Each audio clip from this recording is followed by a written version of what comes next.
반갑습니다. 오늘은 예루살렘이라는 제목으로 마태복음 21장 1절에서 22절로 하나님 말씀을 선포하겠습니다.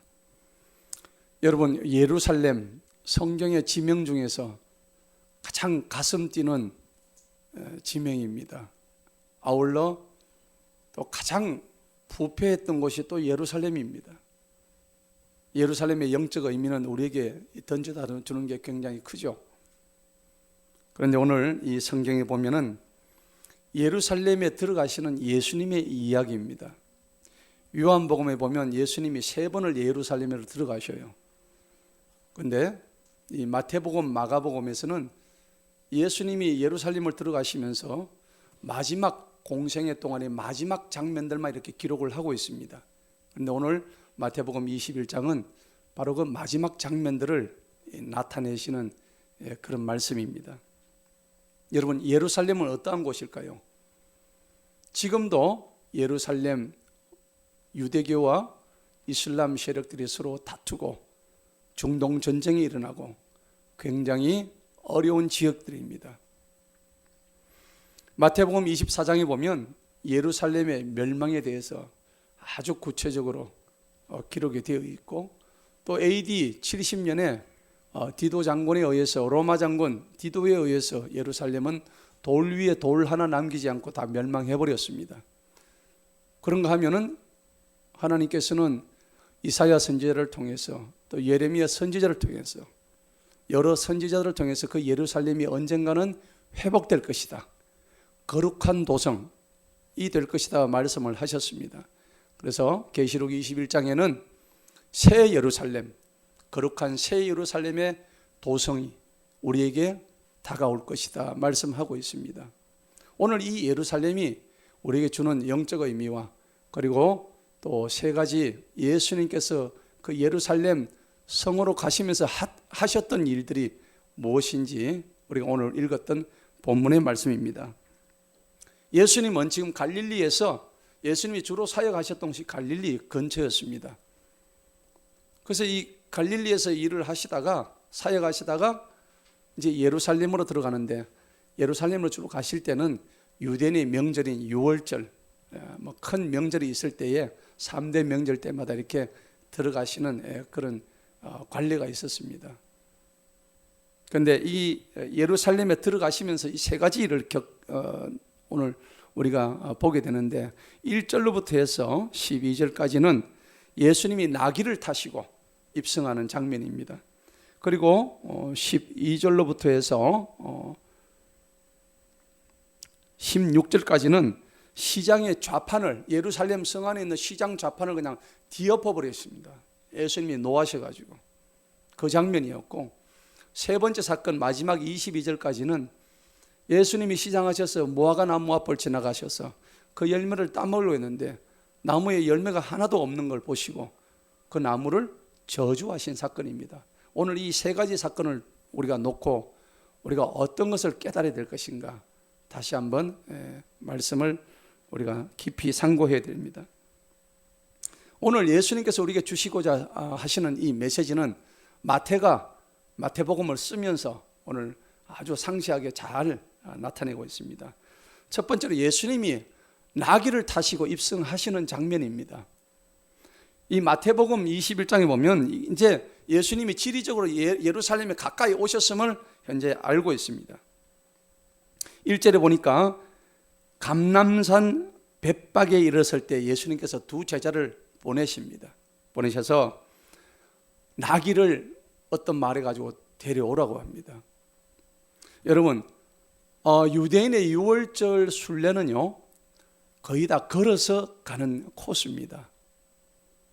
그런데 지금 예수님이 예루살렘 성지까지 불과 한 10리도 안 남겨두셨어요. 예수님은 사역을 하시면서 뭘 타고 다니신 적이 없습니다. 뭘 타고 어떻게 다니신 적 한 번도 없습니다. 그냥 걸어서 소박하게 사역을 하셨습니다. 그런데 갑자기 오늘 이 장면을 보면 갑자기 나귀를 타시겠다는 거예요. 이런 특이한 행동은 예수님께서 그냥 하시는 게 아니죠. 어떤 분명한 의도가 있습니다. 나귀는 이미 준비가 되어 있었고 예수님은 어떤 마을에 들어가면 그 나귀가 준비된 나귀를 그냥 가져오라고 했습니다. 21장 오늘 본문 말씀 2절을 보시겠습니다. 그들에게 말씀하시기를 너희 맞은편에 있는 마을로 들어가라.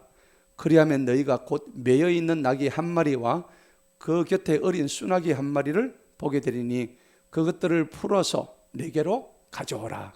나귀가 몇 마리예요? 2마리입니다. 그죠? 아니 마을에 가가지고 나귀 2마리를 그냥 말도 안 하고 가져오라고요? 예수님 무슨 강도십니까? 아니잖아요. 그런데 우리가 여기서 알아야 될 게 있습니다. 예수님은 만물의 주인이십니다. 모든 걸 다 가지고 계신 분이고 모든 것을 창조하신 분이십니다. 우리의 마음의 심정을 다 살펴보시는 분이십니다. 그러니까 3절을 보시기 바랍니다. 만일 어떤 사람이 너희에게 무슨 말을 하거든 무슨 말을 할까요? 아니 내 나귀를 왜 이렇게 가져갔냐? 당신 어디서 왔느냐? 당신 도둑 아니냐? 이렇게 이제 묻겠죠. 그런데 어떤 말을 하라고 하냐면은 주님께서 그것들을 쓰시겠다고 하라. 그리하면 그가 즉시 그것들을 보내리라. 이렇게 말합니다. 여러분, 주님이 그것을 쓰시겠다고 하라. 그러면 그 사람의 마음이 어떻게 돼요? 즉시 보내준다고 이미 다 하나님께서 작정을 하셨다는 사실입니다. 여러분, 제가 광고 시간에도 말씀을 드렸다시피 이번 제주 에노스 선교센터를 저희가 한 5년간 기도를 해왔는데 오늘 주님이 쓰시겠다고 하니까는 17억짜리 그 건물을 8억에 그냥 내놓는 거예요. 할렐루야. 우리가 그 비좁은 장소에서 정말 상대적으로 열악했던 그 환경 속에서 5년 동안 열심히 한중일, 몽골, 필리핀 다 모여가지고 얼마나 부지런히 제주도 다녔습니까? 갈 때마다 연 인원을 치면 한 1000여 명 될 겁니다. 그 많은 사람들이 그곳에 가가지고 하나님을 찬양하고 전 세계 열방에 17명의 선교사가 양성이 돼가지고 전 세계에 파송이 되었습니다. 이런 일들을 우리가 하고 있으니까 하나님이 기뻐하셨던 거죠. 그래서 때가 되니까 우리의 기도를 들으셨습니다. 하나님, 우리에게 예배의 장소를 주십시오. 그랬더니 그 비전교회 이제는 자기들의 프로그램 때문에 더 이상 우리가 하기가 힘들겠습니다.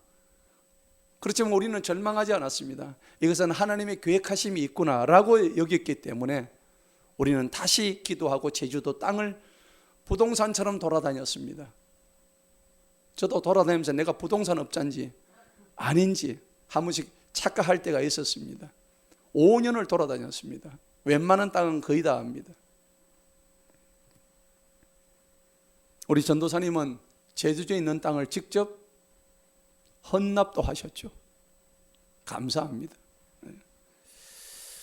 자, 때가 차니까 하나님께서 길을 열어주시는데 오늘 주님이 서시겠다고 하라 그러니까 어떤 요양병원의 원장님 되시는 목사님의 마음을 움직이셔서 우리가 오기를 마치 기다리고 있었던 것처럼 훨씬 더 좋은 조건에 그 건물을 넘겨줄 수도 있었음에도 불구하고 저는 불신자에게 이 건물을 주지 않습니다. 저는 선교단체를 주기를 그렇게 기도하고 오랫동안 기도했는데 하나님께서 오늘 여러분들을 저에게 보내주셨습니다. 그 말씀을 하시는 거예요. 순간적으로 참 목이 메였어요. 하나님께서 일하시구나. 예. 그래서 너무나 참 감격스러운 순간이었고 하나님 이제 8억이지만 실제로 한 10억 정도 되겠죠. 인수 비용까지 다 하고 재반 비용이 이 돈을 어떻게 마련해야 될까요? 여러분 주머니 한 푼도 없었습니다. 뭐 돈이 있습니까? 하지만 하나님께서 주가 쓰시겠다고 하라. 내가 보내주리라. 하나님께서 이제 우리의 마음에 작정을 하고 하나님 이것은 우리의 일이고 주님의 일입니다. 주님이 알아서 해 주실 줄로 믿습니다. 그렇게 기도하고 날마다 우리 12돌 선교회 매월 기도회를 통해서 얼마나 부르짖는지 모릅니다. 하나님 그 기도를 다 들어주셨습니다. 친히 응답해 주셨습니다. 5년간을 그렇게 했어요. 오늘 주님이 서시겠다고 하라 했을 때 주님은 우리를 통해서 또 하나님의 뜻을 나타내실 줄로 믿습니다. 처처에서 도움의 손길이 왔습니다. 그리고 주님이 서시면은 그 10억이라는 돈이 다 공급될 줄로 믿습니다. 예수님께서 제자들에게 나귀 새끼 주인한테 가가지고 심부름시켜 누가 가시고 주님이 서시겠다고 하라면 바로 보낸다는 얘기죠. 오늘 이 말씀이 저와 여러분이 주는 삶의 지혜가 뭘까요? 모든 것을 내 힘으로 하려고 하면 이거는 도저히 있을 수가 없는 일이지만은 주님이 우리와 함께 하신다면은 10억이 아니라 100억이라는 숫자도 우리는 해낼 줄로 믿습니다. 만물의 주인이시잖아요. 안 될 것이 없습니다. 저와 여러분들은 그 선교센터가 이루어지는 것을 내년 3, 4월이면 정확하게 보시게 될 것입니다. 여러분, 이사야 선지자는 자기 후견이었던 그 우시야 왕이 죽고 나니까는 왕실에서 이 정치적인 끈이 떨어진 거예요. 그래서 하나님께서 자기가 기도할 때 내가 누구를 도대체 보낼까? 그렇게 했을 때 이사야는 그냥 주저없이 주님 내가 여기 있나이다. 나를 보내주소서. 이렇게 자원하는 마음으로 하나님께 기도를 했습니다. 여러분 사무엘도 마찬가지입니다. 한나가 서원했던 그 사무엘도 잠을 자고 있던 그 어린 사무엘을 하나님께서 부르시니까 주님 말씀만 하옵소서 주의 종이 듣겠나이다. 그렇게 그 어린 사무엘을 하나님께서 연단하시고 훈련하셔서 그 이스라엘의 영적 지도자로 만드는 그런 사건이었습니다. 여러분 신앙이란 것은 타이밍입니다. 타이밍을 놓치면 신앙은 정말 하기 힘듭니다. 하나님이 원하실 때 공동체가 필요할 때에 그 요구 앞에서 즉시 순종하고 또 하나님 앞에 반응하는 저와 여러분 되시기를 축원합니다. 여러분 오병이어의 기적도 실제로는 한 어린아이의 도시락에서 시작이 되었습니다. 그 도시락에 대한 절대적인 믿음을 가지고 하나님께서 예수님을 통하여서 감사하게 하시고 축사하시고 그래서 무려 2만 명이나 되는 많은 숫자를 먹이고도 12강전에 남았던 거예요. 그런 역사가 여러분 삶에서 우리 교회에서 우리 선교에서 일어나기를 간절히 축원합니다. 지금 하나님께서 내게 요구하시는 게 뭔가? 지금 나는 하나님의 요구에 적극적으로 순종하고 있는가? 이걸 살펴보시기 바랍니다. 모든 것은 다 때가 있는 거예요. 전도서 3장에 보면 모든 것이 하나님의 때가 다 있다고 성경은 말씀하고 있습니다. 오늘 주님께서 우리에게 주신 그 때가 바로 하나님의 때입니다. 어떻게 내가 사명을 잘 감당하고 그 사명에 반응해서 내가 헌신하고 있는지를 우리가 되돌아봐야 됩니다. 그런데 오늘 그 많고 많은 짐승 중에서 예수님께서 왜 나귀를 타고 가시느냐 그걸 아셔야 됩니다. 나귀를 왜 타고 오시느냐? 아니 예수님 정도면은 들어오실 때 100마 6마리가 끄는 황금마차 타고 오시는 거 아닙니까? 그죠? 적토마를 타고 오셔야지요. 천리마를 타고 짠짠짠 하면서 등장을 하시는 게 맞죠. 그런데 왜 하필 제일 천대받는 유대인들이 가장 천대받는 그 보잘것없는 초라한 나귀를 타고 들어오시겠다 하는 겁니까? 그리고 저 어미 나귀하고 어린 그 나귀 새끼를 2마리를 붙여가지고 그 위에 그냥 2마리 위에 걸터 앉아가지고 제자들이 옷을 깔아줘가지고 그 위에 그냥 걸터 앉아서 그냥 오시는 거예요. 여러분 그 어린 나귀가 뭘 알겠습니까? 사람을 태워본 적도 없는 나귀예요. 그런데 제자들을 보내서 거기서 줄을 풀어서 매에 있던 그 나귀들을 줄을 풀어서 데리고 오라고 말씀하시는 거예요. 여러분 우리는 여기는 영적인 상징적인 의미가 있음을 알아야 됩니다. 우리도 다 나귀와 같은 존재였습니다. 우리는 마귀에게 묶여있는 그런 죄짐에 눌렸던 사람들입니다. 오늘 이 나귀도 보잘것없는 이 나귀도 예수님 앞에 쓰임을 받기 위해서는 거기에 묶여있던 줄에서 해방이 되었던 것입니다. 오늘 그런 역사가 저와 여러분에게 나타나기를 축원합니다. 하나님은 예수님을 통해서 당신의 사역을 다 이루셨습니다. 오늘 예수님께서 타고 오신 그 나귀는 온유와 겸손의 메시지입니다. 여러분, 예수님은 우리에게 온유하신 겸손의 왕으로 오셨습니다. 나는 마음이 온유하고 겸손하니 나에게 와서 배우라고 말씀하셨어요. 여러분, 하나님은 온유한 자를 쓰실 줄로 믿습니다. 여러분, 온유하시기 바랍니다. 온유한다는 것은 내 속에 있는 나를 깨어내는 작업입니다.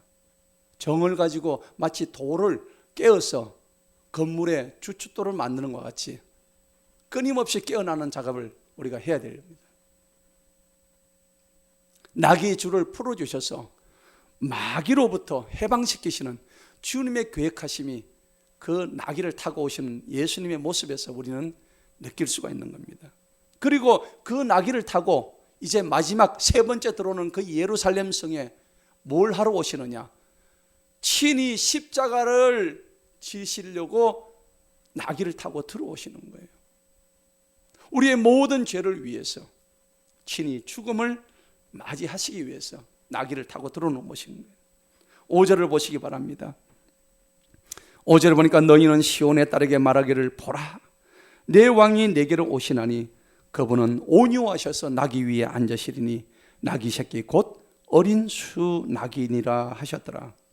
예수님의 의도는 결국 구약 말씀을 상응하는 그 말씀을 이루기 위해서, 스가랴 9장 9절의 말씀을 이루기 위해서 오늘 나귀를 타신 거예요. 예수님의 삶은 항상 하나님의 말씀을 이루기 위한 삶이었습니다. 그래서 요한복음 5장 30절에 그 말씀을 하고 계십니다. 그런데 이 말씀들은 사실은 성경 말씀들은 모두 메시아에 대한 약속입니다. 특별히 스가랴 9장에서 약속되고 있는 왕은 의롭고 구원을 베푸는 자, 바로 그분이고 온유하신 평화의 왕이신 우리 메시아 대신 우리 주 예수 그리스도를 나타내는 것입니다. 7절에 보니까는 여러분 보시기 바랍니다. 나귀의 어린 수나귀를 끌고 와서 그 위에 자기들의 웃옷을 얹고 주님을 타시게 하니라. 매우 큰 무리가 자기들의 옷을 길에 펴놓고 다른 이들은 나무들에서 가지를 끌고 길에 펴놓으며, 9절 보시기 바랍니다. 앞에서 가고 뒤에서 따르는 무리가 소리지르 말하기를 호산나 다윗의 아들이여 복되시도다. 주님 이름으로 오시는 이여 지극히 높은 곳에서 호산나 하니라. 여러분, 참 이런 장면에서 우리가 본다면 예수님께서 그 어린 순나귀를 타고 오시면서 예루살렘 성 안에 있던 유대인들로부터 호산나 호산나 이렇게 하시는데, 어떻게 보면 참 초라한 모습입니다. 예수님의 모습이 백마 타는 것도 아니고요. 어쨌든 유대인들은 그 당시에 매우 영적으로 갈급한 상태에 있었습니다. 그만큼 그들의 삶이 고단했습니다. 유대 나라는, 이스라엘이라는 나라는 강대국에 의해서 아주 그냥 둘러싸였던 지역이었습니다. 그래서 그들은 늘 식민지 생활을 했고 속국으로 전락한 삶을 살아야 했습니다. 그렇기 때문에 이 속국인 이 상태를 벗어나기 위해서는 자신들만의 왕국을 대망했습니다. 자기들을 구원해주는 어떤 메시아가 오기를 바랬다는 겁니다. 그러니까 지금 예수님이 들어오시니까 모든 병자를 고쳐주시고 죽은 자를 살리시는 예수님이 들어오니까 저들은 깜짝 놀란 거예요. 그 예수님이 들어오니까 호산나 호산나, 호산나 뜻이 뭘까요? 우리를 구원해 주소서라는 뜻입니다. 우리를 구원해 주소서. 가장 요즘 말로 핫한 인물이 예수님이었습니다. 이것은 유대 백성들이 시편에서 나오는 찬송이었고 메시아의 도래에 대한 그런 확연한 그런 찬송이었습니다. 여러분, 이때가 1세기입니다. AD 1세기 때 예수님을 바라보고 외쳤던 그 군중들의 외침이 사실은 오늘 우리 교회의 외침이 되어야 될 줄로 믿습니다. 우리들의 외침이 되어야 됩니다. 우리의 구원자 되신 예수님을 향한 하나님의 놀라운 사랑이 우리 입술에서 표출되어야 됩니다. 우리의 구원은 오직 예수님으로밖에 오지 않습니다. 사도행전 4장 12절에 다른 이로서는 구원을 얻을 수 없나니 천하 인간의 구원을 얻을 만한 다른 이름을 우리에게 주신 일이 없습니다. 바울은 그런 고백을 합니다. 로마서 1장 15절에서 그러므로 나는 할 수 있는 대로 로마에 있는 너희에게도 복음 전하기를 원하노라. 내가 복음을 부끄러워하지 않냐는. 이 복음은 모든 믿는 자에게 뭘 줘요? 구원을 주시는 하나님의 능력이라고 말씀하십니다. 시편 기자도 고난 중에 주님의 이름을 불렀습니다. 시편 118편 25절에 여호와여 구하옵나니 이제 구원하여 주옵소서. 여호와여 나를 구원하여 주옵소서. 이제 우리를 형통케 하여 주옵소서 라는 고백을 하고 있습니다. 오늘 구원의 하나님이 이 자리에 충만하시기를 주님의 이름으로 축원합니다. 여러분, 호산나를 부를 때 주님을 대망하며 순수한 마음으로 부르는 사람이 있었는가 하면 반면에 그렇지 않은 사람도 있었습니다. 어떤 사람은요, 저들의 구원은 이런 순수한 영혼의 구원이 아니라, 영혼을 살리는 구원이 아니라 강력한 철권 통치자가 나타나가지고 그들의 영혼보다도 물질적인 상태를 더 낫게 해주기는 어떤 강력한 리더를 구했다는 겁니다. 그리고 지금 로마의 압제로부터 벗어나기를 바라는 저들의 마음에 간절한 염원이 있었다는 겁니다. 그러나 나중에 예수님을 보니까는 사람을 살리고 병든 자를 다 고쳐주시는 그 예수님이 보니까 아니 저렇게 얻어맞고 뺨도 맞으시고 침 뱉으시고 도무지 하는 게 아무것도 없거든요. 아니 어떻게 저런 사람을 우리의 유대인의 왕으로 세울 수 있겠느냐. 저들은 예수님을 비난했습니다. 조롱했습니다. 기독교는 비폭력입니다. 온유하고 배려하고 사랑하고 평화의 종교입니다. 유대인들은 드디어 예수님께 실망을 하고 말았습니다. 호산나고 외쳤지만은 예수님은 저들의 기대에 부응하지 아니하셨습니다. 저들의 육적인 욕망에 절대 부응하지 아니하셨습니다. 그래서 저들은 분노했습니다. 예수를 못 박아라. 우리 기대에 어긋난 저 예수를 못 박아라. 진정한 왕이 오신 것은 맞지만은 저들의 호산나라 부르는 찬양은 진정한 찬양이 아니었습니다. 저들이 환영한 예수님은 저들이 현실적 기대감만 채워줄 수 있는 그런 예수님이었습니다.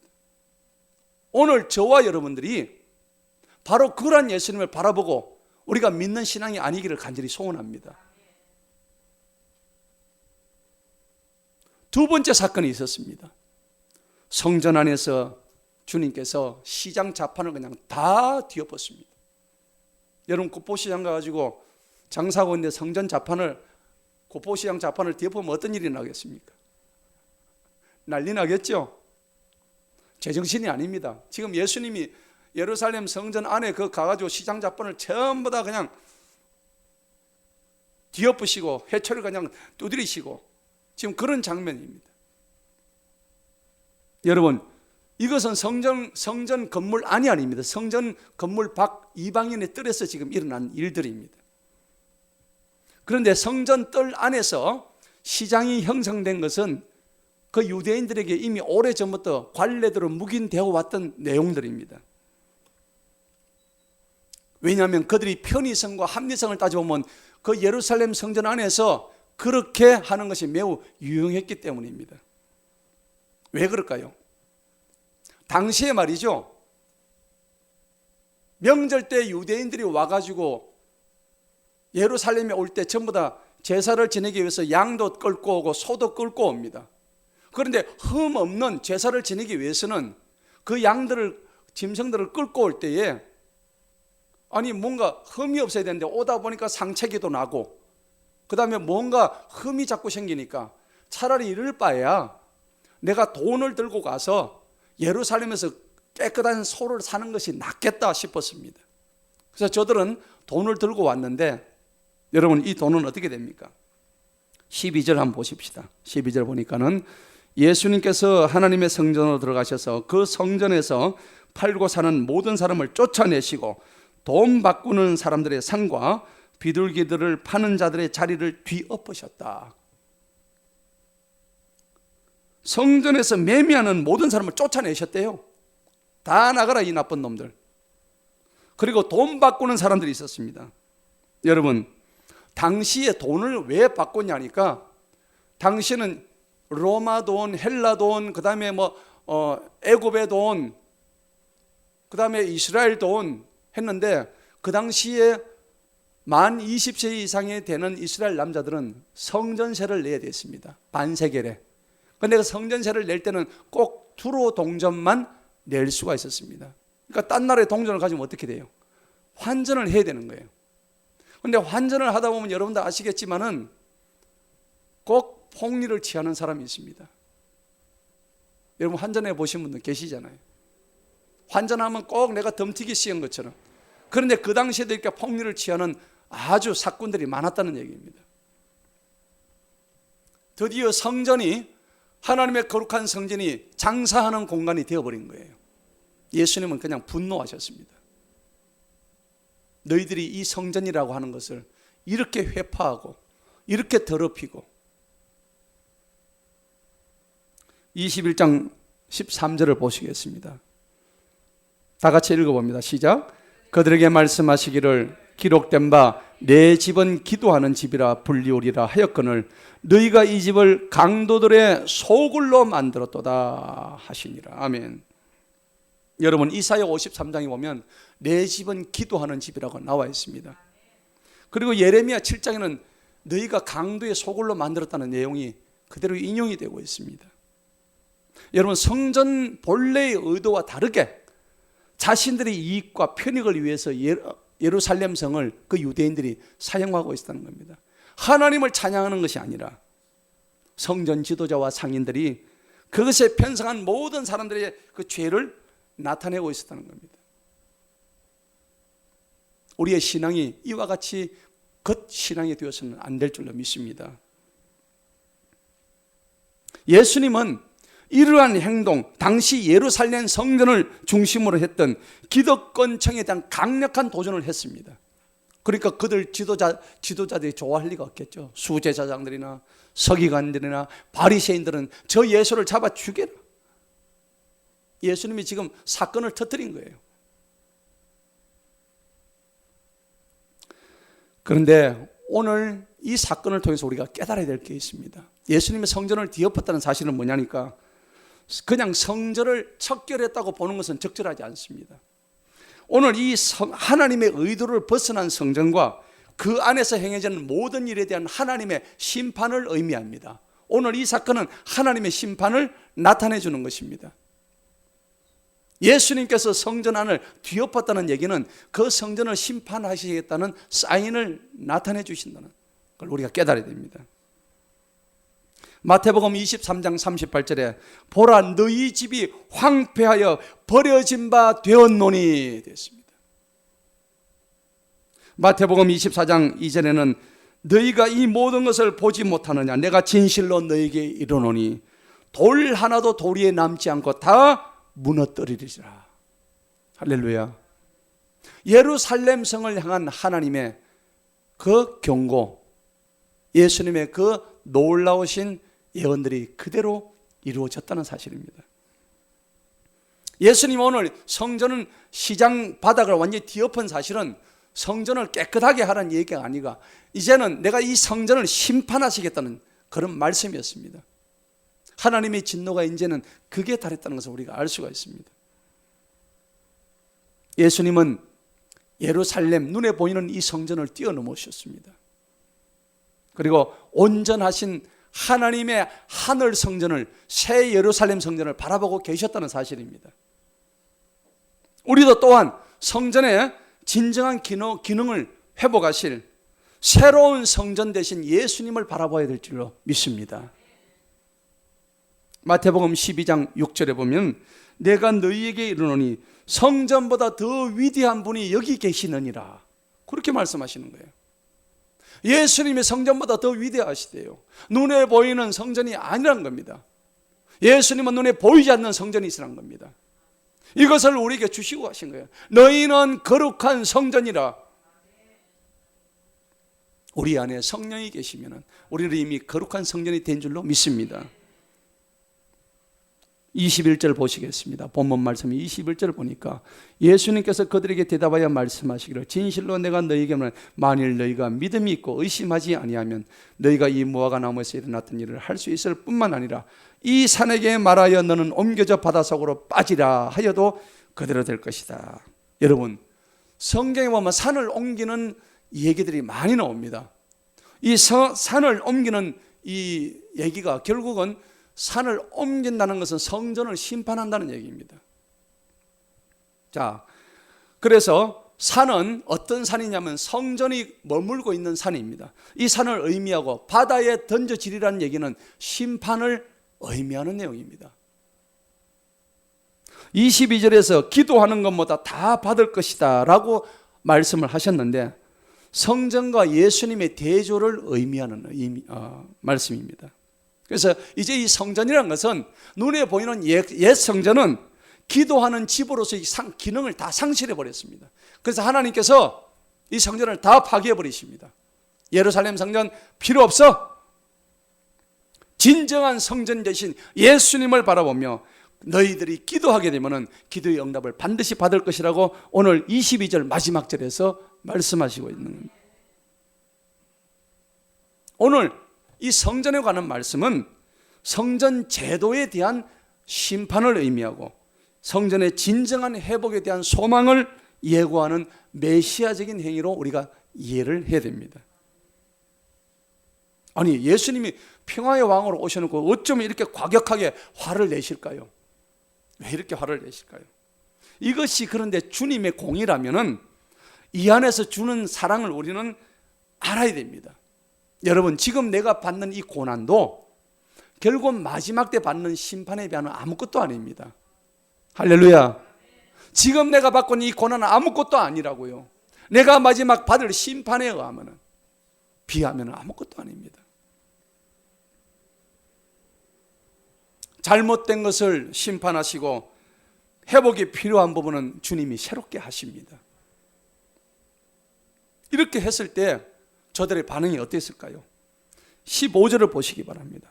15절을 보니까 수제사장들과 서기관들이 예수님께서 하시는 그 놀라운 일들과 또 성전에서 아이들이 소리치며 호산나 다윗의 아들이야 하고 소리 높여 외치는 것을 보고 심히 불쾌했더라. 여러분, 아이들은 순수하죠. 저분이 예수님이라니까 아이들은 그냥 맨발로 나와가지고 예수님 호산나 하면서 그냥 종려나무 가지를 들고 흔들고 난리가 났습니다. 수제사장과 서기관들과 바리새인들을 보니까 이건 참을 수가 없는 거예요. 이렇게 막 올라오는 거예요. 저 예수를 보니까 저거 잡아줘야 되겠구나. 여러분, 마태복음 11장 25절에 그랬습니다. 예수께서 대답하여 이르시되 천지의 주제신 아버지여, 이것을 지혜롭고 설기 있는 자들에게는 숨기셨지만은 어린 아이들에게는 하나님의 뜻을 나타내셨다고 성경이 기록합니다. 따라서 우리는 너희가 어린아이와 같이 않으면 결단코 천국에 들어가지 못하리라. 여러분, 주님 앞에 어린아이가 되시기 바랍니다. 그런데 어린아이들도 거짓말 많이 하더라고요. 그래서 우리 손주가 조금 있으면 거짓말할 나이가 되지 않을까. 자기 감정을 숨겨요. 네. 자기 감정을 포장해요. 그 어린아이들은 어떻게 그걸 아는지요. 좋은데 싫다 그러고 싫은데 좋다 그러고요. 네. 그리고 어린아이들은 돈을 어떻게 아는지, 돈이 좋은 줄 알고. 여러분, 어린아이 같지 않으면 결단코 천국에 못 들어가십니다. 세 번째입니다. 오늘 마지막 부분에서 무화과 나무를 저주하십니다. 18절로 22절의 일입니다. 이와 같이 성전에서 충격적인 일을 갖다가 벌려놓으시고 예수님은 이제 시장하시니까 뭘 좀 드시러 나간 거예요. 드시러 가는데 그래가지고 이제 예루살렘에 들어가시다 보니까 배가 고파서 무화과 나무를 보시게 된 거예요. 무화과 나무의 열매가 얼마나 맛있습니까? 달콤하잖아요. 저걸 드시겠다고 무화과 나무를 가가지고 좀 따오라 그랬는데 아무것도 없거든요. 예수님이 보니까는 성질이 나셨어요. 그래서 저 무화과나무, 열매 없는 저 무화과나무는 즉시 저주로 하셨습니다. 잎사귀만 무성하고 열매는 하나도 없었습니다. 여러분, 구약에서도요, 하나님은 선지자들에게 이렇게 어떤 행동을 하게 하심으로 인해서 그것을 통해서 행동으로 비유적인 선포를 하시는 일들이 많이 있었습니다. 예수님의 이러한 행동은 사실 굉장히 의도적인 행동입니다. 특별히 이 이야기는 앞에서 주님께서 성전을 척결했던 그 사건과 굉장히 긴밀한 관계가 있는 거예요. 여러분, 열매가 없는 무화과 나무는 무엇을 의미하느냐 하면은 예루살렘 성전 안에서 이루어지는 의미 없고 썩어 빠지고 공허한 그 제사를 의미하는 거예요. 주여, 여러분, 그렇습니다. 오늘 저와 여러분들이 드리는 이 예배가 하나님 보시기에, 예수님이 보시기에 정말로 공허하고 허영에 가득 차고 거짓과 악독이 가득한 예배라면은 오늘 저와 여러분들에게도 하나님께서 너 열매 없는 무화과 나무라고 아마 저주를 하실 것입니다. 오늘 그러한 장면으로 여러분과 저는 받아들일 줄 믿습니다.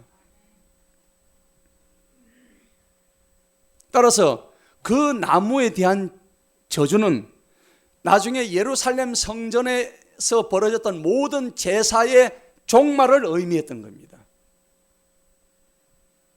여러분, 무화과 나무는 구약에서요, 주로 이스라엘을 상징하는 의미로 많이 사용되었습니다. 그렇다면 무화과 나무에 말라 비틀어진다는 것은 하나님 백성들에 대한 특별한 성전에 대한 하나님의 심판을 강조하는 우리가 대목으로 이해를 해야 됩니다. 우리가 지금 정리해 보겠습니다. 여기까지 우리가 세 가지 사건을 보았습니다. 먼저 예루살렘에 입성하는 장면에서 나귀를 타고 오셨던 장면입니다. 사람들은 나귀 타고 오신 예수님을 보고 호산나 호산나 하시면서 자기들이 외쳐댔습니다. 여러분, 우리 신앙도요, 이 답정너 신앙이 있습니다. 답정이 뭡니까? 답이 이미 정해져 있는 그런 신앙이라는 얘기입니다. 답이 정해져 있는 사람들이라는 뜻입니다. 그들에게 신앙은 삶을 바꾸는 게 아닙니다.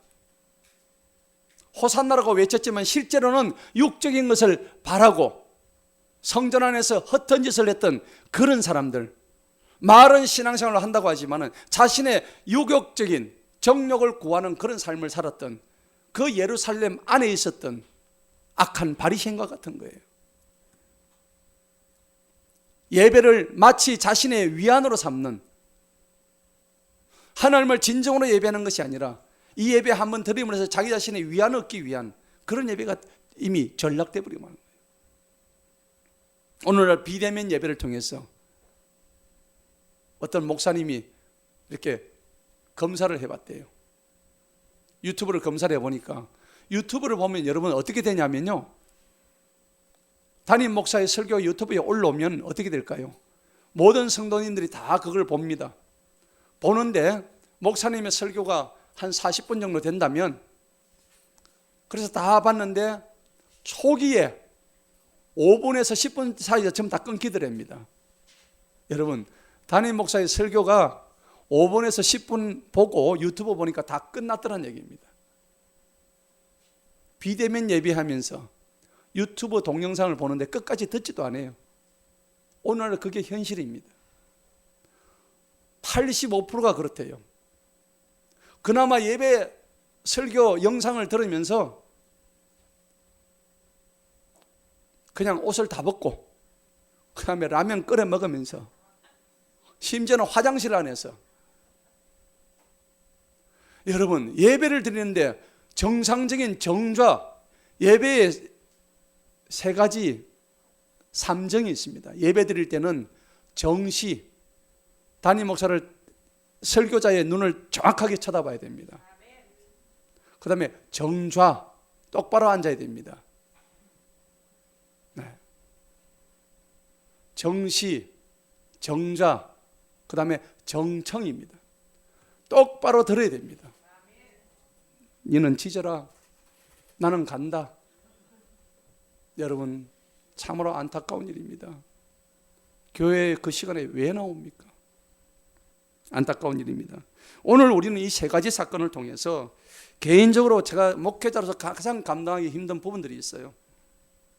이런 부분들이 바로 답은 이미 너에게 정해져 있어, 이렇게 하는 신앙인들입니다. 이런 사람은 깨워줘야 됩니다. 이 일은 주님만이 깰 수가 있습니다. 그리스도인은 삶의 길과 답을 하나님께 묻는 사람들입니다. 그 답에 나를 맞춰가는 사람들이 진정한 신앙인들입니다. 여러분들 되시기를, 그런 여러분 되시기를 축원합니다. 주님을 신뢰하지 못하면 결코 내 삶을 주님께 맡길 수가 없습니다. 진정한 기도가 나올 수가 없습니다. 믿음이 없이는 우리는 하나님을 경험할 수가 없습니다. 때로는요, 벼랑 끝에도 서봐야 되고, 안개와 같은 그 어지러운 길에서도 주님만 믿고 한 걸음을 달려나갈 때에 살아계신 하나님을 경험하게 됩니다. 내 삶의 방향, 방법 모두 내가 정하는 신앙이 되어서는 안 됩니다. 하나님은 내가 정한 그것을 잘 도와주시는 하나님, 부족한 부분을 보완해 주시는 하나님, 이런 존재밖에 안 되는 하나님이라면 언제든지 그 사람들은 하나님을 버릴 수가 있습니다. 내가 필요할 때만 하나님을 찾는 것이죠. 여러분, 사명에 대한 유명한 정의가 있습니다. 저와 여러분 다 사명을 받았잖아요. 사명은 내가 하고 싶은 것을 하는 게 사명이 아닙니다. 사명이라는 것은 내가 해야 하는 것을 하는 것이 사명입니다. 내가 해야 하는 것을 하는 것이 사명이에요. 이 두 가지가 같이 있으면 얼마나 좋겠습니까? 같았으면. 진짜 신앙의 힘은 내가 하기 싫지만은 해야 하는 것에 내가 순종할 수 있는지를 체크하는 일입니다. 누구처럼요? 바로 예수님처럼입니다. 성전에서는 어땠습니까? 사람들은 자신의 편의를 위해서 그 공간을 다 바꿔놨습니다. 오늘날 현대 교회들은 이미 그런 성전으로 타락하고 부패하고 처절하게 그런 공간으로 다 무너져 버려 말았습니다. 여러분, 눈에 보이는 성전이 이게 성전이 아닙니다. 성전은 이미 주님께서 자신의 희생사역을 통해서 우리에게 주신 성령님이 거주하시는 우리 안에 계신 성전이 진정한 성전입니다. 사랑하는 성도 여러분, 우리가 하나님의 일을 하고 있다고 해서 다 하나님의 뜻은 아닙니다. 하나님의 일을 하는 것 같은데 가장 하나님이 원하지 않는 모습을 우리가 할 수도 있다는 얘기입니다. 우리가 착각하는 신앙생활을 할 수 있다는 얘기입니다.